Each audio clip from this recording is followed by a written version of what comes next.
She raised her champagne glass the moment Daniel walked out of the building. To finally getting rid of him. Several employees stared at her in disbelief. Melissa had just fired Daniel Carter, a quiet single father who had worked at the company for 7 years. She believed she had won. She had no idea the company's owner was about to ask the one question that would make everyone in the room freeze. Where is he? Daniel had been called into Melissa's office that morning. She was the department director and she had already made up her mind. Sit down, she ordered. Daniel sat. His daughter had been sick the previous night, and he had barely slept. Melissa pushed a document across the desk.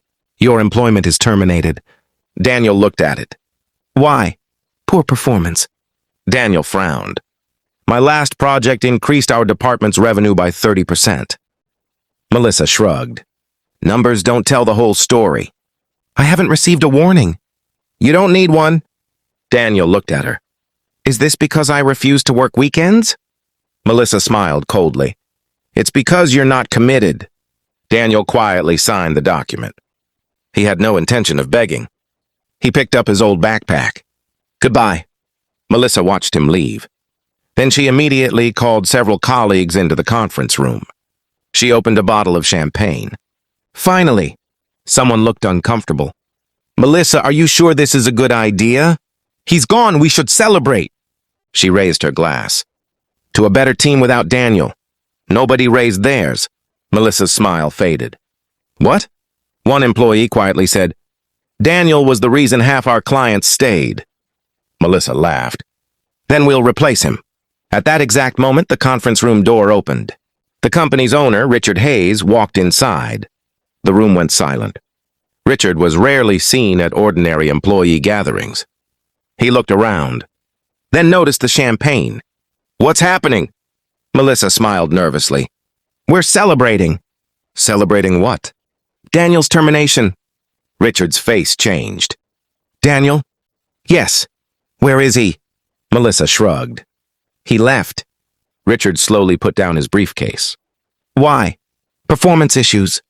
Richard stared at her. Who approved his termination? I did. You? Yes. Richard looked at the other employees. Did anyone else approve this? Nobody answered. Richard's voice became colder. Do you know who Daniel Carter is? Melissa shook her head. He's an employee. Richard laughed once. No. He opened his briefcase and removed a folder. Daniel Carter is the person who saved this company from bankruptcy 6 years ago. Melissa's face went pale. Richard continued. He designed the system that generated over $1 billion in revenue. The room was silent. And 3 months ago, I offered him a position on the executive board. Melissa stared at him. You're lying. Richard placed the signed offer letter on the table. Daniel's name was clearly visible. He declined. Why? He wanted to spend more time with his daughter. Nobody spoke. Richard looked at Melissa. And today you fired him. Melissa's champagne glass slipped from her hand. But he wasn't qualified for the position. Richard shook his head. You didn't even know what he was qualified for. Then his phone rang. He answered. Hello. His expression changed. What?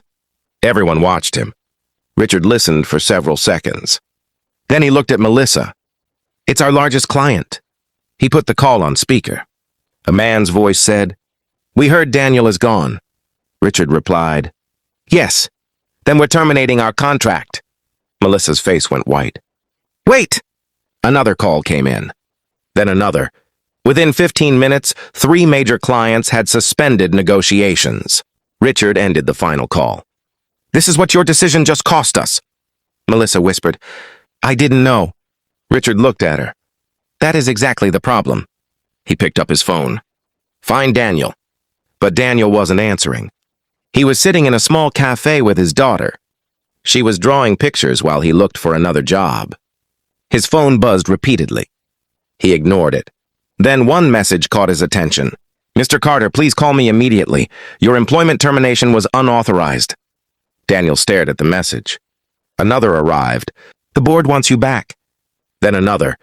And they want you as CEO. Daniel looked at his daughter. Sweetheart? She looked up. Yes, Daddy? What would you think if Daddy had to go back to work? She smiled. Would you be happy? Daniel thought for a moment. If I could make things better, then do it. Daniel smiled. He called Richard. Hello? Richard sounded relieved. Daniel, I'm sorry. It's not your fault. I want you back. Daniel was silent. As what? Richard took a breath. CEO. Daniel looked at his daughter. Then he said, I'll accept, but I have conditions. Name them.